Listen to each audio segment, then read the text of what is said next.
Just the Tips. All right.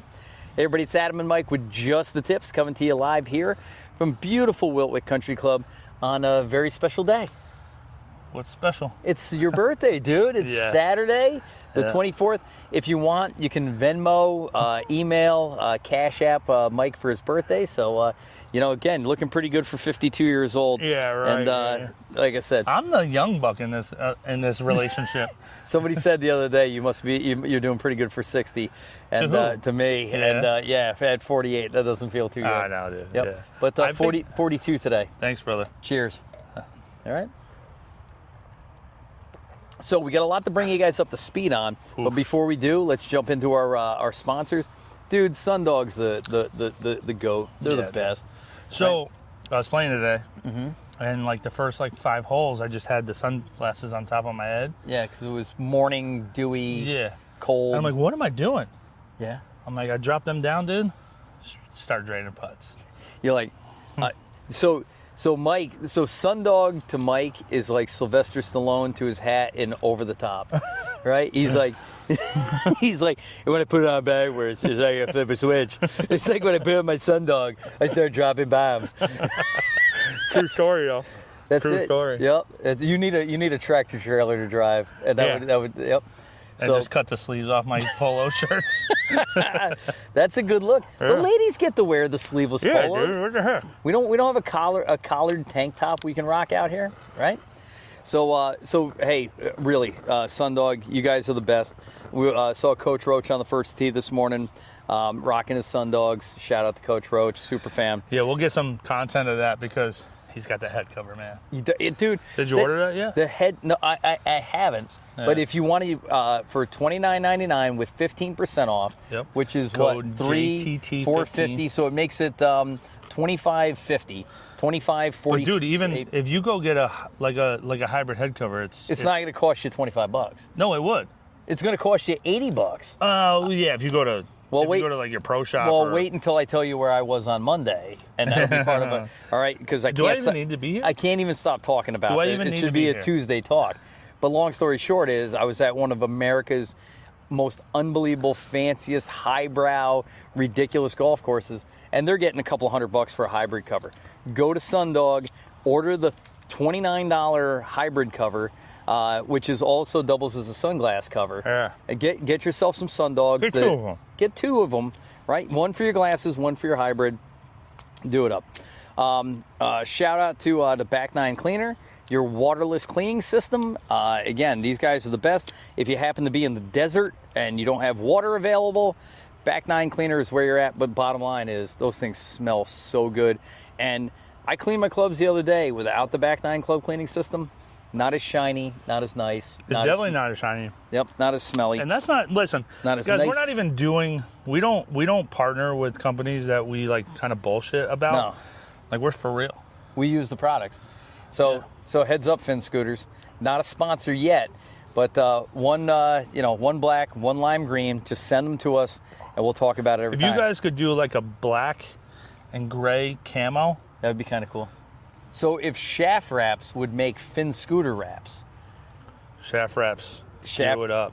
By the way, at least 3 times this week, somebody's like, "What kind of shaft you got in there?" And I hate to say it. I'm like, it's a sticker. It's a sticker on my sand wedge that turns my club yellow, so I can identify it. It protects the shaft. So clearly, a lot of people who watch our shorts don't watch our podcast. No. I made that post about things to avoid when you're trying to get good at golf. Yep. And I was just doing some little chips. Dude, it was downpouring. It was during Tropical Storm Debbie. We had a small gap in some rain, and we come out here just to shoot some content. Yep.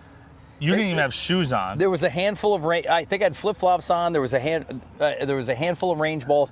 I'm just chipping, so Mike has something to put the content over, and people are like, "What's he chipping with?" Chipping with range balls? Who has a graphite shaft on their wedge? You're chipping with a 60 degree? And I'm like, hi, guys. Yeah. Just go back to your mom's basement. This isn't from the rough, which is, again, coming to you soon. But Shaft Wraps, that's what's up. And by the way, their site is so cool. I love commenting on Shaft Wraps site. They just do a really nice job. They got the orange one, the chili pepper red, the black camo. Just if you're the guy that's got everything, you don't have shaft wraps. Listen, I will tell you this. Also, like, I'm kind of the guy that wants to be a little different. Yeah. Like, I don't want to have the matching that like everybody else has. Yeah. So if I see somebody that has the same golf bag as me, it kind of bothers me. Right. Get some shaft wraps, throw them on your clubs. It can be your putter, it could be your wedges, whatever, just to throw in a little bit of different look. So everybody's got 770s and everybody's got 790s, right? Yep. Everybody's got stealths. But nobody's got 790s with lime green shaft wraps. All right, I promise you. Right? Nobody's got 770s with Augusta topographical maps shaft wrapped on their clubs. Dude, I have matte black on all my irons. And they look dope. They're awesome. They look dope. They're so awesome. So and you can't feel the difference. No.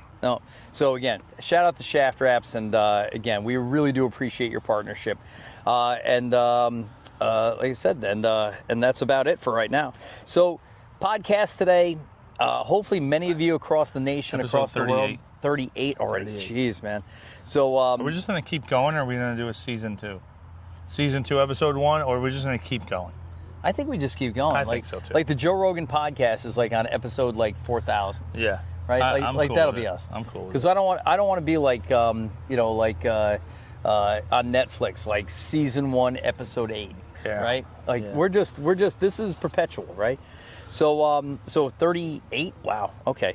But for many of you guys around the country and around the world, and again, shout out to our good partners out in Wales, out in Taiwan. We have a ton of folks. Vietnam, down in Puerto Rico. Shout out to Hector Blanco.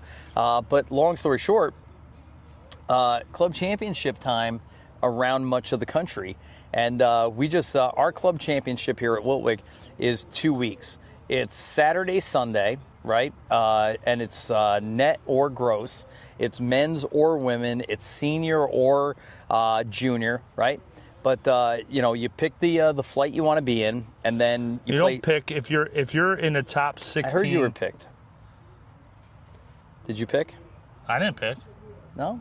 Okay. No, but if you're in the top 16 if you're in the best top 16. handicaps, right, you're going into the gross float. Right. Flight. Right. There was a few kind of ties for those last few spots. Like Yep. a couple people were like very close 6s handicaps. and 7s, Yep. and they gave them the choice. Yep. And a couple people took the gross, a couple people took the net. No big deal. No big deal. So I played gross. You played net. I was in the net. I got 9.4. I'm a 9.4. Yep. So I'm a 3.1, all the way up to a 3.1. My handicap exploded. Moved up, big jump from the 3.0. Humble brag. What was your low this year? 2-1. 2-1? After the Hurricane out. Championship 3-day weekend from the Blacks in competitive mode knocks me down to a 2-1. I'm up to a 3-1. But long story short, I got bounced in the first round. I got bounced bad. I ran into a buzzsaw. 2 years in a row. The problem is 2 years in a row, the same guy 2 years in a row. The problem is same guy 2 years in a row. We work out with him all winter, and he brings it up all winter. So would I. So let's talk about using it for fuel. Because, dude, I'm gonna be like Reacher when I come out in the spring. I want you to be, dude. I want you to be. When I come out in the spring, I'm gonna be so ripped, and it's just gonna be because of this guy. I'm gonna look like freaking. Can you stand up right here and we'll do like a before? This will be the before. The before. And then in like 6 months from now, we'll do the after. We'll post it. we'll put it in the edits. All right. Shoot from here up. All right. Like I said, from the bosom Reacher's up. pretty jacked all over. And I'm going to be jacked. I'm going to be the golfer version of Jack Reacher. Okay. By the time I come out in April, I have the proper motivation at this point. I love it, dude. I love it. Yeah. So the winters are they get a little what should we say? A little chatty in the gym. Well, because just like good baseball players from their high school. The more farther you are removed from the activity, the better you were. Yeah. So by the time we get into the gym in the winter, I got beat, on the first hole. All right. I mean, you kind of did. You should have chipped in out of the bunker on 5, and it would have just been it. Listen, just so you know, and we did this video series last year. We won't do it again this year, but when I lose in the first round of the club championship, it feels like I got broken up with by my girlfriend, my high school girlfriend. It hurts me. I'm a week removed to the day, and I'm like, a week ago, like I can still feel like the residual of that. It means that much to me. All right, let me ask you this, because obviously we're going to go into me. Yep. The good golfer out of the two of us, apparently. But here, let me ask you this: does it make you feel anything better when people are like, "Yo, I beat Adam"? So I do know there's a target on my back. Right. Like, I'm not bragging. I just know because I'm a better golfer and I got a lot of W's for a lot of different things that, when somebody beats me, it's a notch in their belt. Right. And that does that help? No. Help relieve the sting a little bit? No. And I know people get amped up to play against me, and I'm not bragging. Like I said, I wish they wouldn't. I wish they would take me lightly. I wish they would go, "Oh, it's no big deal. I'm just playing against Adam." Yeah. But so we had a little reshuffle. We had a little reshuffle, and when I looked against who I was playing, I said the same thing. I go, "Oh, for Christ's sakes, I got to play this guy." So you were supposed to play somebody else, but then somebody dropped out and messed up the brackets. And they had to reshuffle the brackets. So you were playing somebody else that we don't know. We don't know. And the great thing about playing somebody you don't know is, like, hell with this guy, dude. I'm going to smoke him. Right. I don't know him. Right? But I had a bye in the first round. Yep. So you asked How me did you get a bye? I mean, obviously we know why. Clearly. Clearly now, yeah. But I wasn't sure if you wanted me to caddy for you. You know, it was kind of like if you feel like coming out, come on out. But then when you texted me and said who you were playing with, I was like, I'll be there tomorrow. So it's always hard to ask another good golfer to caddy for you. And not play golf. On a weekend. It's your Saturday. You're not playing. You were going to play with somebody else, and now you're just going to come out and you're going to watch. It's a big deal to ask somebody to caddy for you. And so Mike and I have a formal agreement that if one of us does need a caddy, and it's important to us, that a formal invitation must be videoed and sent to the other person. Yeah. So I was laying on the couch, and Jamie goes, "Is Mike caddying for you?" And I'm like, "I don't know, this and that." And she goes, "You need to ask him." And I go, "I know." So she videoed me and said, "Mike, could you please come and caddy for me?" And of course, Mike said yes. But it doesn't matter because I got bounced and I got bounced hard. The bottom line, the guy shot 74. Yeah. You know, like I said, I would have had to shoot one of my. But see, that's another thing. So even when we're playing a match, and like it's a close match, but you end up shooting like a 74. Like, I'm okay with it that you had to play some of your best golf to beat me. Now, granted, you give me 9 strokes, but you always say that. But like I said, I expect to go out there and win. And I've struggled in match play. I've gotten bounced in a lot of match play. And if you watch last week's episode, but bring that up. That's the reason. But bring it up. And I think you're right. Like we'll get into your matches, but you play match play the right way. I don't play match play the right way. Did you hear him say my golf IQ? For Christ's sake. I have a high golf IQ. So one of your competitors is like, "Oh, dude, you have such a high golf IQ." We're going to hear that. Adam lost it. I think you actually spit up a little bit in your mouth. I'm going to have to listen to this. He's really smart about golf and the golf course. That's what I was today, though. Oh, so today you were. And last week. And when I played in my season-long match play. I mean, what more do you want, dude? I just keep winning things. How'd you play at True Blue? How did Todd Hill Farms go? Todd Hill Farm was okay.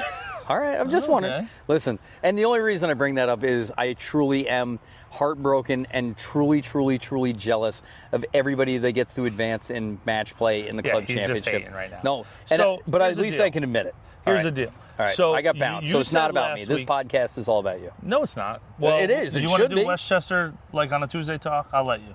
Oh, you'll let me? I'll let you. You'll let me do the Tuesday talk? I'll allow it.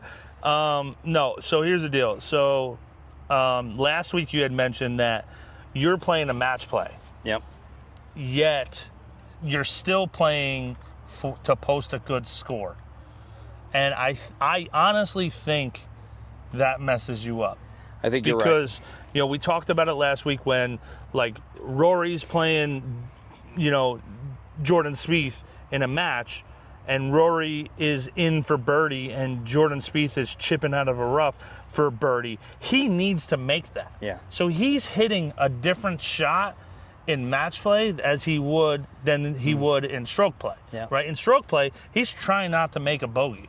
You know what I think it is? In match play, he's trying to make birdie. You know what I think it is, though, and I got to be honest with you, is I hate playing from behind and having that, I got to chip this in. I got to fly this in from the fairway. I got to get aggressive with this. I have to hit 3-wood from here. Because all of a sudden, if you're playing from ahead, you're just playing your normal game.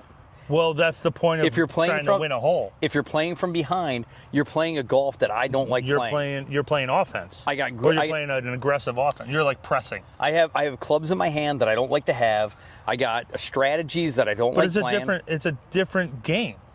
And it's one that apparently I'm not as good at as I thought I was. Right? Because I watched. But it's just a mindset. No, thing. because I watched you play last weekend and again today, and you have the right mindset for match play. So I lost. You won on Sunday. So last Sunday, I won I was in the round of 8, and I was giving 7 strokes. Which is, dude, it's a ton. Right. So it's a ton. I think we tie 1. I think I win 2. I don't really remember last Sunday. Right. Because we drank afterwards. Well, so Mike and I only drink after victories and losses. And sunny days and rainy days. Any day that ends in Y. No, we don't drink that. We really don't. And that's the problem, is because... it's not. No, it's not. Although we are getting into 75 hard. We'll get into that 2 later. weeks. Yeah. So we're trying to get it out of our system. But here's the deal. So I won last week's match on the 15th hole. Now, on 15 was a controversial thing between me and you. Adam's caddying for me. He was nice enough to come out and caddy for me. I sent him a video as well. So 15, I just lost 14 to go back up 2. Up 3. To go back up 3. So he's still way out in front. I'm still way out in front, but he's getting a stroke on 15, 17, and 18. 16, 17, 18. He was stroking all the way in. 15, 16, 17, 18? Yeah. Okay. 14, 15, 16, yeah, 17, he stroked 18. on 14, but I think he beat me outright anyway. Yeah. Tough hole. So right. 15 is a tough little hole, and it's got water right about 200 out from the tee box, about 210 from the tee box, and then all along the right side. If I'm hitting my driver well and kind of understand where it's going, I might hit driver there. Mm-hmm. But usually I just stay short of the water and then hit the same club up to the green. Yep.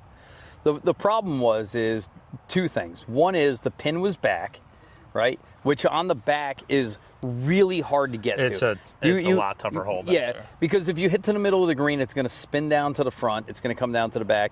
And if you're too far away, it's impossible to get the ball back up by the hole. Yeah. Now, Mike's already given a stroke.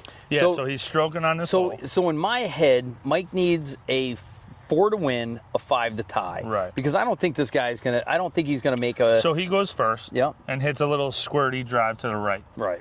Right. But he wasn't dead. I knew he wasn't dead. So, no, he's not. I bet he plays that hole the same way I normally do. So I hand Mike the driver, and we get into a couple's argument, right? And here's the one thing. But I'm the husband. I'm trying to grow as a caddy. You keep telling me that the purpose of a caddy is to give advice and to inspire confidence in the player. Mm-hmm. So you say, no, give me the hybrid.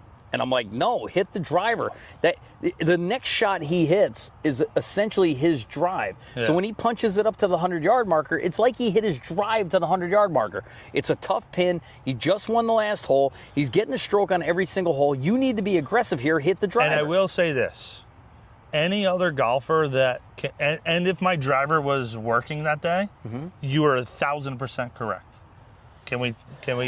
I thought you hit the driver well, not great, but well. Yeah, but you were spraying it a little bit.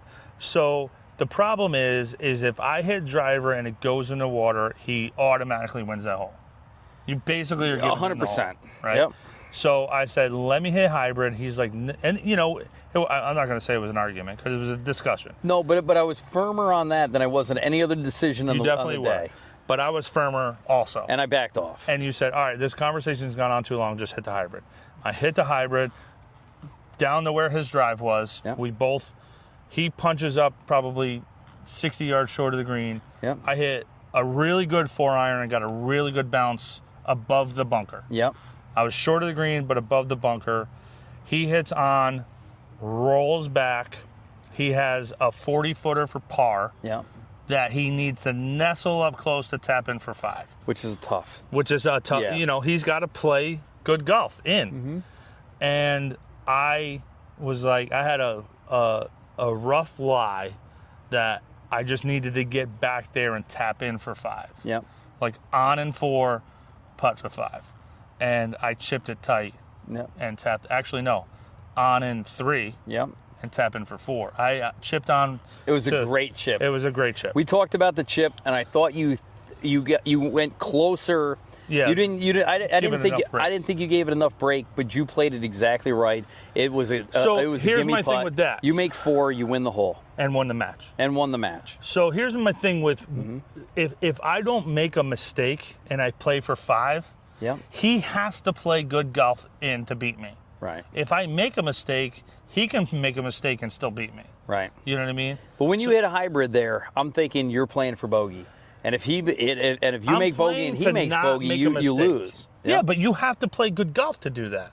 Now, I think we've had this conversation one other time where us mid to higher handicaps, like you don't understand that game. Like that hole is hard for mid to high handicappers. Yep. So like he has to play a good hole on that hole to make a 5. Right. If he makes a 4, it was a great hole for him. You make a 4, it's a good hole for you. You make a birdie, it's a great hole. Right.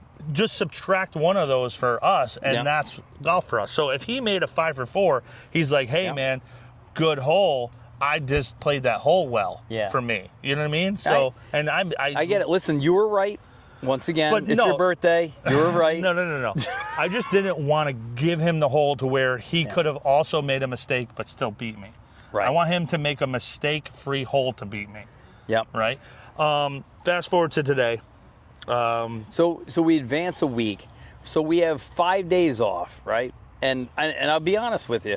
You know, I go to Mike. He goes, so tell him why can't win. Busy week. Why you can't win. Busy week. No camp this week for the girls. They're here all week and trying to work, trying to maybe possibly practice. My daughter's birthday Sunday, which is, my daughter's birthday was Thursday. But we're my daughter's birthday was Wednesday. Yep, so happy birthday, Maddie. My birthday's today. Happy birthday, Mike. But this is coming out Sunday, so this is the day after my birthday. And we're celebrating. We're going to Six Flags for my daughter's birthday. Mm-hmm. So I cannot play in the final round of the club championship. No matter what happens. You win, you lose, you can't play. Yeah. You're going to New Jersey to be on the Hulk. No, Superman. Superman that fly. It lays back and you fly. Are you going to the drive-through? I might. The safari? Safari. Yeah, I might. It's kind of nice. Yeah. There you go. But here's the deal. I said something to the head pro a couple days ago. There was no mention of, well, hang on, let's see what we can do. Yeah. Plus, I've already asked him for a couple favors of shifting some tee times around. Yeah. So I didn't, and it's a club championship. I don't want to wreck the entire club championship just for me. Romano molded the club championship so he could win it. Yeah. Little asterisk. Yeah, I didn't want that. It's you and Barry Bonds. Plus, I don't need the external validation. You keep saying that. I don't. But why not? Why don't you want to be number one? The best, the pinnacle, the alpha. Well, one, it's net. Who cares if it's I'm already the alpha. Why don't you understand that? In this relationship, we're talking about the entire club. Nope. Talking about prestige. Who's got a better beard in this club than me? Nobody's got a better beard in the club than you do. I'm alpha. All right, listen. Long story short, though. Long story short, you busted your ass all year long, dude. You put in countless hours on the range. And that's what you matters reduced your handicap. So here's the thing that that's what matters to me. So here's the thing that's driving me crazy, and it came up in the gym at 5 o'clock in the morning on Friday morning. Was this is not an opportunity to be squandered, and I'm not saying spending time with your family is squandering an opportunity. What I'm saying is that this doesn't come along all the time. Because here's what happens, and this is important for those of you watching this. Okay. if you're trying to get good at golf, if you're trying to become a low handicapper, right? The more you practice, the better you play. You're playing ahead of your handicap, but at one point you level out, right? So while you're getting better, and you're getting better exponentially, you have the opportunity to win things in net tournaments, whether it's the member guest, whether it's the member, whether it's individual stroke play opportunities, but eventually you're going to come to a floor where in a week you could get 10% better by hard practice. But then it gets to the point where you just can't get better exponentially when you need it. You're in a sweet spot right now. And like I said, I'm worried. I agree with you. I'm worried that, because, and here's the thing is I'm projecting a little bit. This is A little. This is Sweet Talks with Adam. It's our couple therapy. You want a moment? It's our couple therapy. If you could zoom in on me for just a second. You do that in post. I went from a 20 handicap to a 2 in 4 years.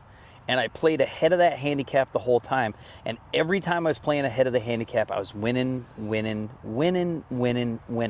wasn't sandbagging. I was just ahead of my handicap. I was playing. Well, because you were good when you were younger, and then you stopped playing, so your handicap was high again, and it takes a little while to knock the rust out. But you're playing ahead of your handicap because of the hard work you're putting in. Nobody talks about the 2 hours you hit balls in the back of your house into a net just to get that feel, or the range work, or the things you do, right? And that the regular everyday weekend golfer is not doing that. You're playing ahead of your handicap, but at one point or another that stops. At one point or another, you level out. I agree with you there. And then you become a regular golfer, even though you're really good. Yeah. And you end up in a weird spot. And this should be a podcast chop, right? Is that you get to the point where you get into a funny spot where you're not getting enough strokes to play against the people in the net. And you're not good enough to play against the people in the gross. Yeah, it's a weird spot that I feel like I'm in. You were in last year for sure. For sure, I'm better this year. But they talk about those last couple of strokes to shave off are really hard. So I have like a couple of holes, a couple of years of golf where I'm in purgatory. Mm-hmm. I'm in winning purgatory, right? Like I might play in some charity scrambles that don't have a handicap, that because I'm one of the better players out there, I can lead a team to victory. But when it comes to the club championship, there's 5, 6, 7 players that are better than me, right? When it comes to playing against the net people, giving somebody 10 strokes and they're on the uptick like you are, I can't compete with them. Yeah. So I find myself in this space where I can't compete. So I get really excited about where you are. And I go, yeah, but don't you feel like that maybe motivates you to get better? How much harder do you want me to work? When I tell you to grab 20s, grab 20s instead of 15s. Dude, I grab whatever you say. I'm not Mr. Decker. Beep, beep, beep, beep, beep, right? I do whatever you say, right? And by the way, Mike mentioned it before. We're coming up on 75 hard in 2 weeks, and 75 hard leads us into the off season. I promise you that I'm going to get so ridiculously jacked. The work that I did last year put me in bizarre places on the course that I'd never been before. The thought of if I really, really, really went after it hard, right? Which, again, I've already done more this year than I've ever done any year before, but I think I can get to a bizarre place where I can be competing with elite golfers next year. But I have to wait a year. You don't have to wait a year. I know, but here's the deal. You're in a sweet spot. But we have other great things coming up, too, by the way. Right. Other great things. Yeah, dude. This isn't the be-all and end-all. And I want you to understand that for me. Like, listen, I love Wiltwyck. I love the people. I love everybody here. Everybody here is great. And the staff puts on a great tournament. Everybody's amazing here. And it's been so much fun. But I'm not missing out on my daughter's 13th birthday to come here and play. That was on Thursday, dude. Yeah, but this is the celebration part of it. I'm not going to do it. I got you. And listen, I give you a tremendous amount of respect for that. Anyway, like I said, today I played. So we're in the gym on Friday morning, and to be quite honest, I gave Mike a full blast earful in front of everybody. Yeah. And I challenged him. Me whatever you guys just heard is what he gave me times 10 while we're doing legs. Yep. Which, by the way, I can barely walk today. My knee was hurting that morning, remember? I don't know. Yeah, what do you got, arthritis? No, I'm totally fine now. Okay, good. I told you guys this. Yes. Work the muscle. That hurts. Yeah. And work the muscle that hurts and you'll be fine. Bottom line, though, is I gave him an earful of shit, Mike comes out and takes a very good golfer and throws him a Can we go 100% through the round? Yeah, go ahead. I mean, it'll be quick. So here we are, 7 a.m., bagels in hand, birthday. By the way, what did I get you for your birthday? Oh, Adam got me a Monster, which was awesome. A sleeve of Pro Vs, a cigar, Yep. and an awesome book. Yep. Awesome book, The War by the Shore. That was the 91 Ryder Cup at the Ocean Course at Kiowa. So I appreciate it. It was very thoughtful of me. Thank you. Yes, it was. Thank you, Jamie. And thank you, Jamie. And it came in a pink bag with a purple bow, which everybody thought was really funny. I loved it. All right. So, listen, I'm getting 3 strokes off this guy. He's the number 1 in the bracket. Number 1 seed in the net bracket. 6 handicap, by the way. Yeah. Great dude. Not a bad player. Yep. Awesome player. Awesome dude. He was so nice. He was cool. And we come out, I think we both, I think bogeyed 1. You kind of sprayed one off of 1, which was unusual because on the range, I'm standing on the range, and it's weird. Mike is. By the way, it's weird for me to be on the range, just sitting behind you, having a bagel and a coffee, watching you hit balls. Because normally I don't give a shit about what you're doing next to me. I'm worried about what I'm doing, right? So you're banging them off the 150-yard marker, just banging them off the pole, and I'm like, holy shit! I'm like, Mike, and with this beautiful, pretty little draw, I go, who is this guy? Like, I don't play with this guy. This range, and I'm Mike. like talking in between shots. And I'll eat half my egg sandwich. I'll talk to these guys. I'm the smoothest dude here, dude. Range Mike is amazing. Range Mike is the smoothest motherfucker at Wiltwyck. So you jump up on the first hole and spray a nice. I didn't spray it, dude. I pop pushed it. Pop pushed this thing. That's a new shot. Yeah, about 50 yards short of where you normally are. Shape. Pop push. The pop push. It's like a pull hook, just worse, way worse. But you had like almost 200 into the first hole. Yeah, hit a 4-iron up there. Yep. Good miss. The rough. Left it a little short, chipped on. Hit a pretty good chip. I thought it was a great chip. By the way, greens are lightning. Lightning. Everything's hard as a rock out here. And then missed a putt for so did he. 5. He missed a putt. Yep. Push. Number 2. Jumped up there. Hit a good drive. Great drive. Middle of the middle. Hit a hybrid. Pushed it a little bit, but got past the trees. Yep. Hit a great chip that I thought was money. Pin is way back. Mike says, I'm going to drop this on the front third of the green and let it roll back. Drops it on the front third of the green. It stays on the front third of the green. There. And we're like, huh. Yeah. All right. So 50-foot putt, downhill, side hill. Yeah, and we both read that putt wrong. It did go left there. It still caught a little bit to the left. Yeah. But then made the putt. Yep. And so won that hole. 1 up. Next hole. Great drive. Hit a good drive. Little pull cut. Fairway. Fairway. Yep. And then hit an 8-iron, little toey, left it short, chipped on, made the putt. Did I make the putt? No, he made 6. You made 5. Oh, yeah. He kind of gave me the... Yep. Yeah. Oh, I lagged it up there. He knocked it right, chunked it into... or knocked it left, hit it into the middle, knocked it over the green, left it short, and... 2 putt, 6. So then I just lagged my par putt up. So Mike's 5. up 2 after 3. Number 4, he hits it left into the tall stuff. I hit mine right into number 5. He chunks his out. So I hit a little pitching wedge over the trees to the 100-yard marker. He hits his bunker. I hit mine beautiful shot on. He gets out of the bunker. I lagged mine up for a 5, and he missed his. So now I'm up 2. Up 3. Yep. Up 3 up through 3 4. after 4. Number 5's par 3. I hit a crappy 4-iron. He hit a ball onto the green, which is a good shot. I hit a good chip. He lagged one up there to, 2 feet? Dude, I did not give him that putt. No, and you shouldn't. It's a winning putt. Yeah. Don't give a winning 2-footer. Yeah. Right? So that was a smart play. Adam read the putt. I said, you know what? Read this putt for me. I'm not even going to read it myself. Yep. And he read a great putt. I just left it a foot short. And then he tapped his in for par, so he's back. I'm back up 2. 2, right? Number 6, I yanked my drive into the rough. He hit his second shot in the bunker. his second shot in the bunker. Short-sided, which I was like, dude, there's no way this guy's getting it within 50 feet of this. But he did hit a great shot. He hit a great bunker shot. He was really good out of the sand. Yeah, well, he was in it all day.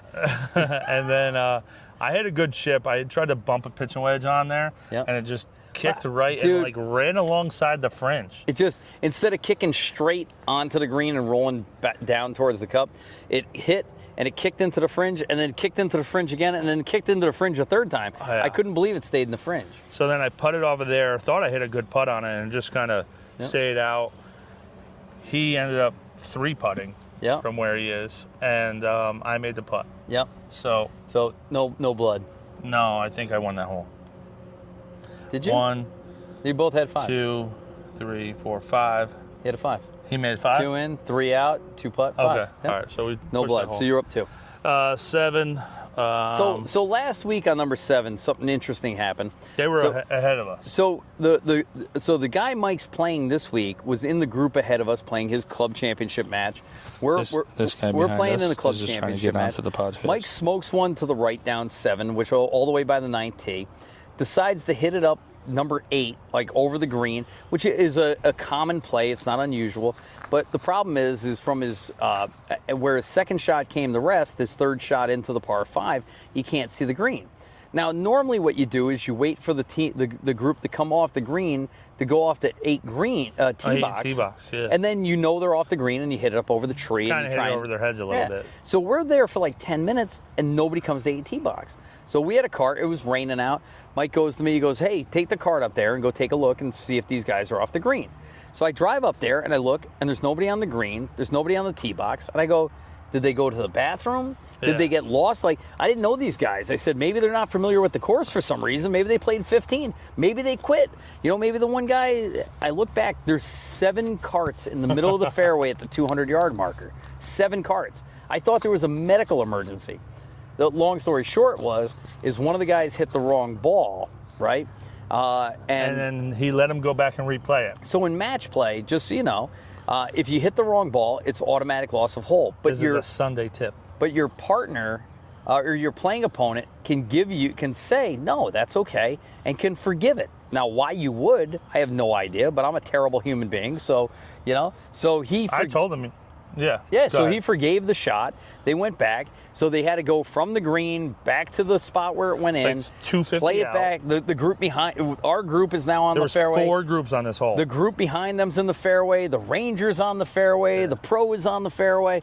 So it jammed up the whole course. So fast forward to today. You're playing the guy who was the nicest guy in the world and gave that shot. He gave that shot to the other guy, so I'm playing him. We get up to the green.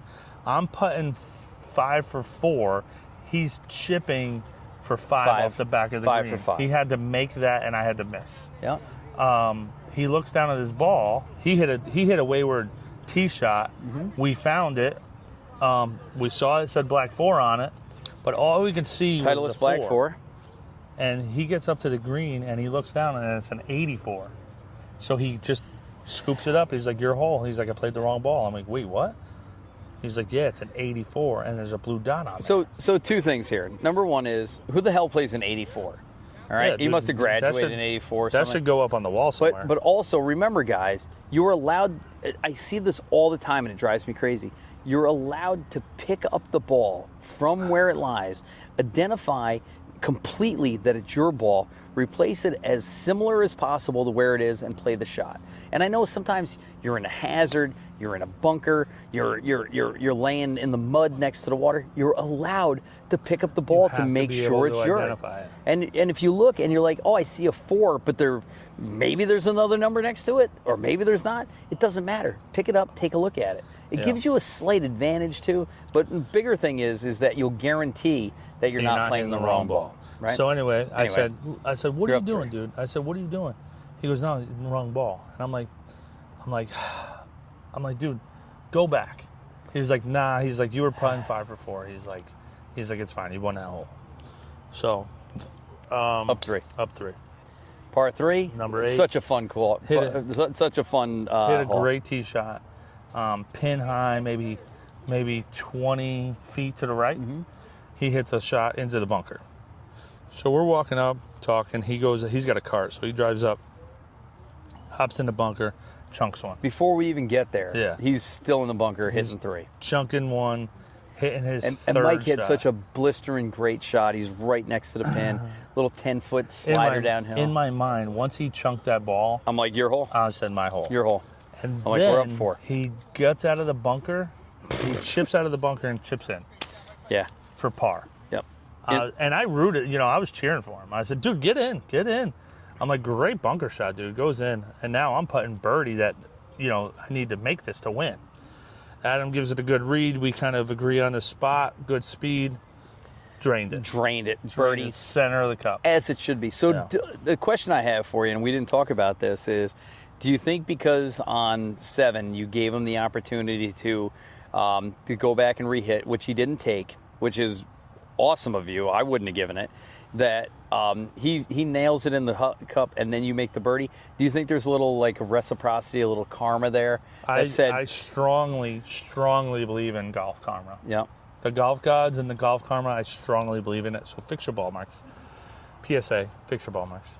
So I do believe in golf was that karma. a 1-for-1? I believe in karma in general. Was that a 1-for-1 though? What do you mean? Was I told him he could re-hit his ball, and he said no, and you weren't obligated to.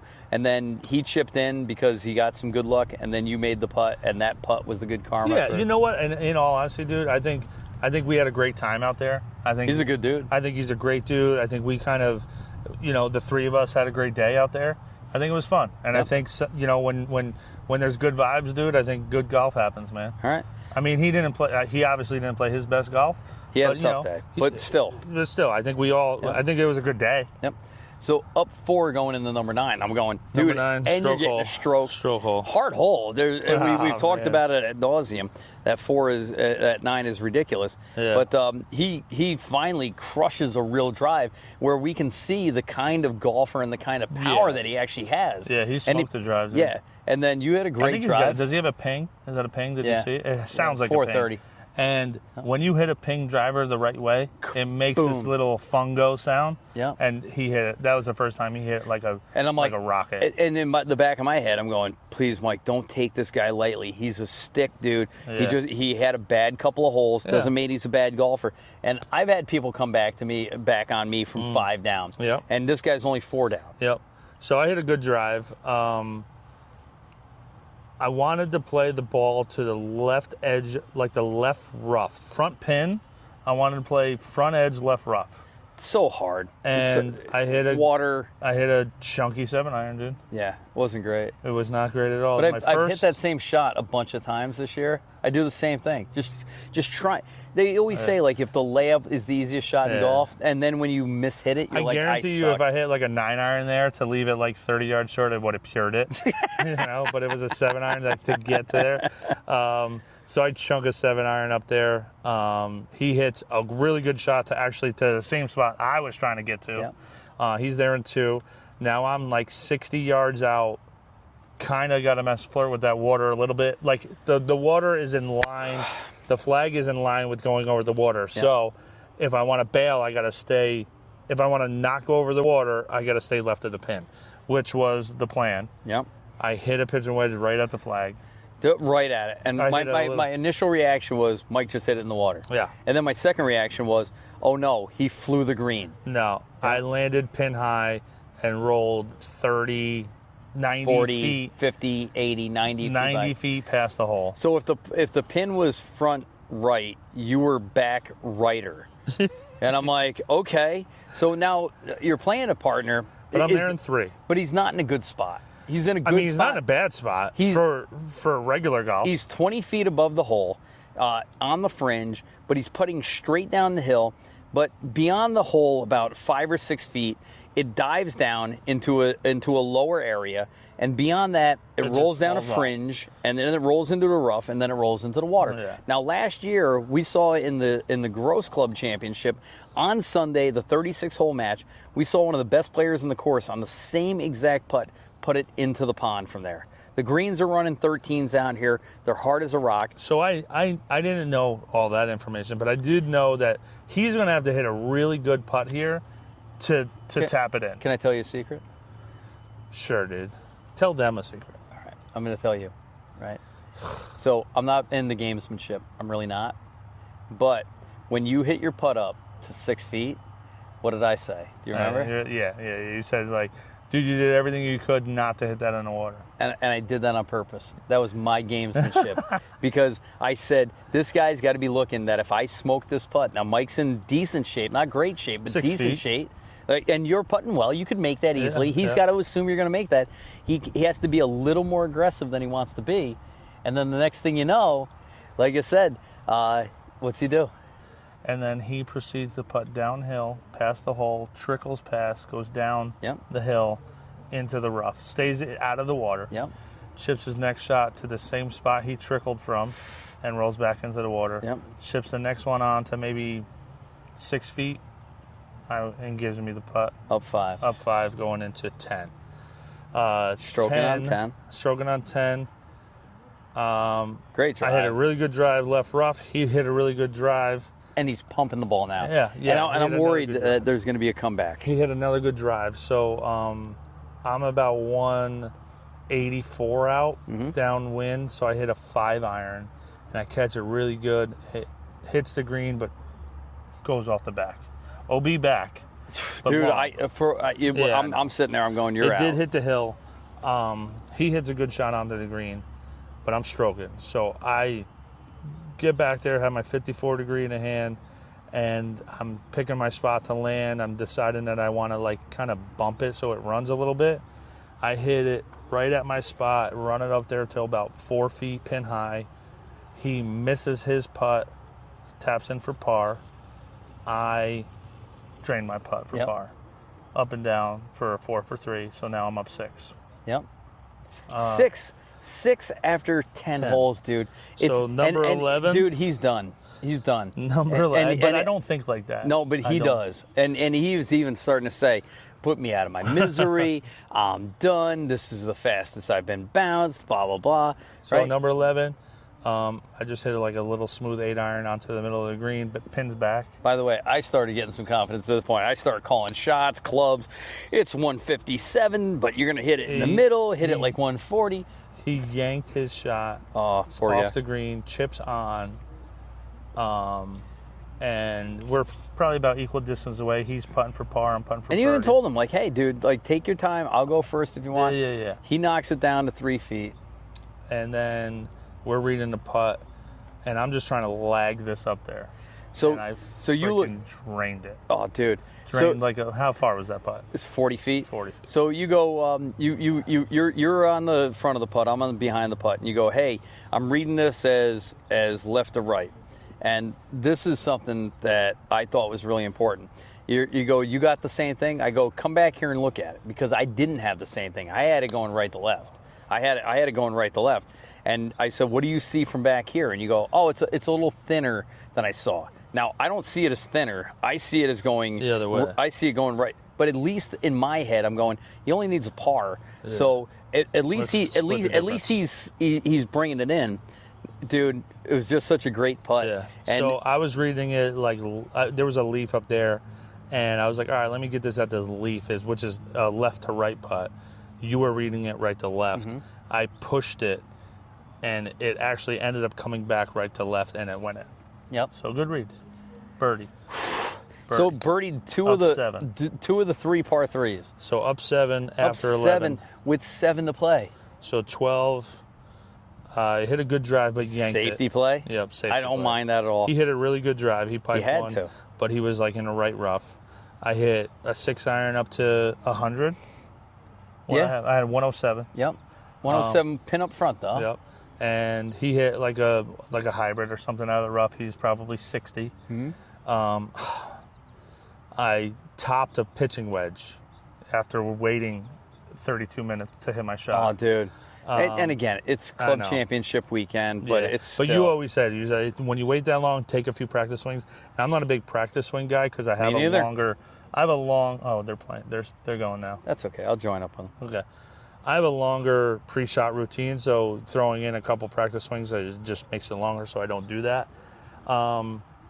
So I topped the pitching wedge, ran past the hole, ran past the green, long right.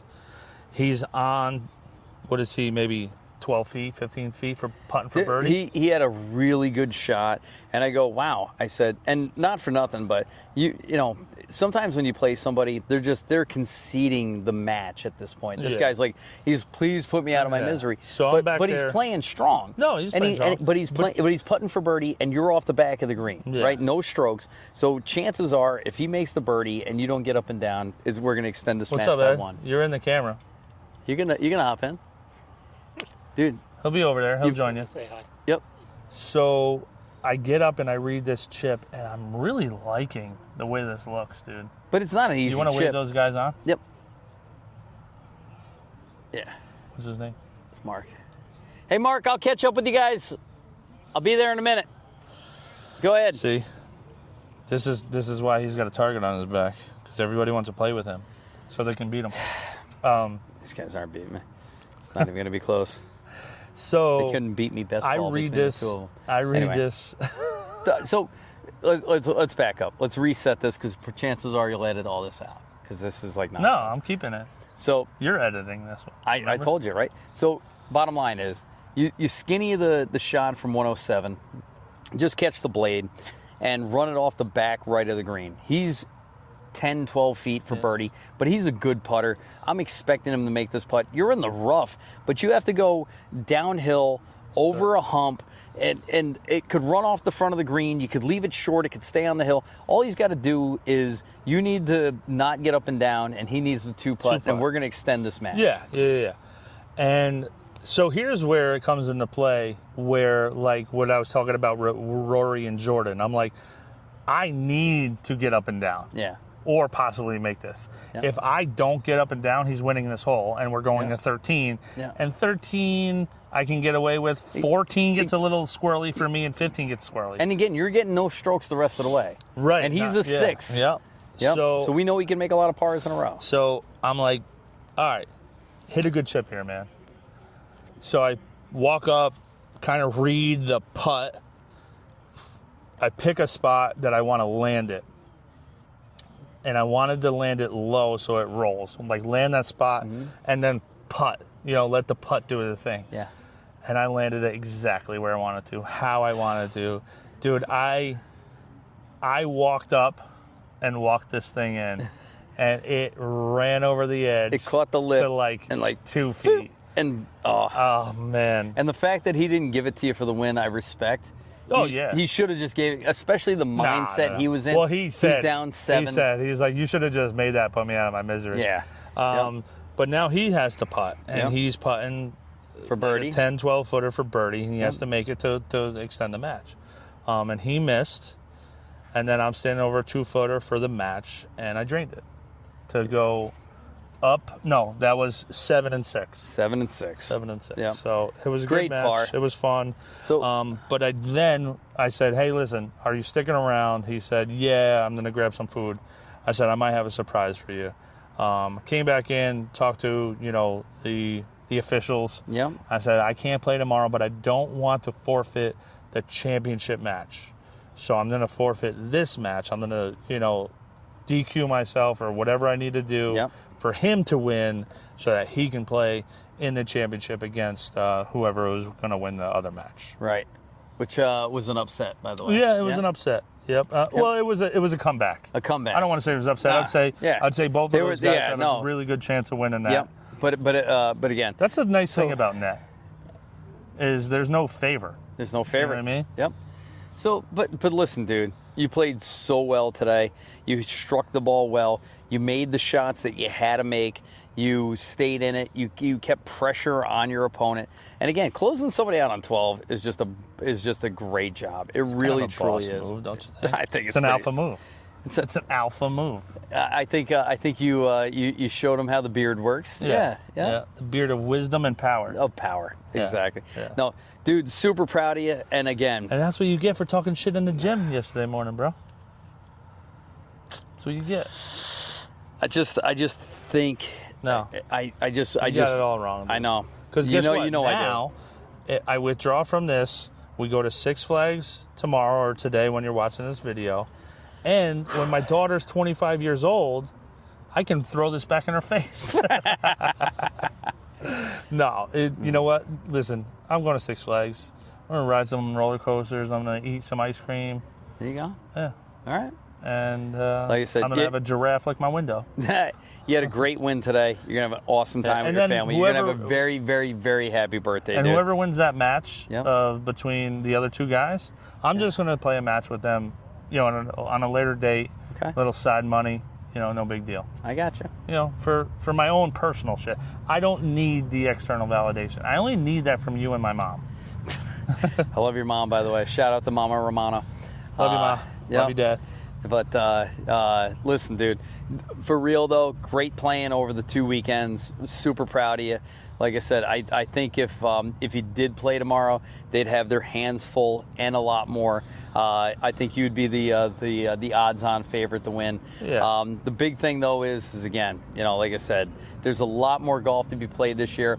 We got a pro-am coming up next week where we get to play with a professional golfer and see how we stack up against, I don't know, people 30 from around 30 or 40 other is that like professional a Hudson Valley thing, Ulster County thing? No, it's in New York? They invite pros in from all over the country. Whoever wants to play. Yeah, so awesome. I played with pros from Connecticut, Rhode Island, all over the place. Awesome. So the big thing is how do we stack up gross against playing pros? I think that's exciting. Yeah.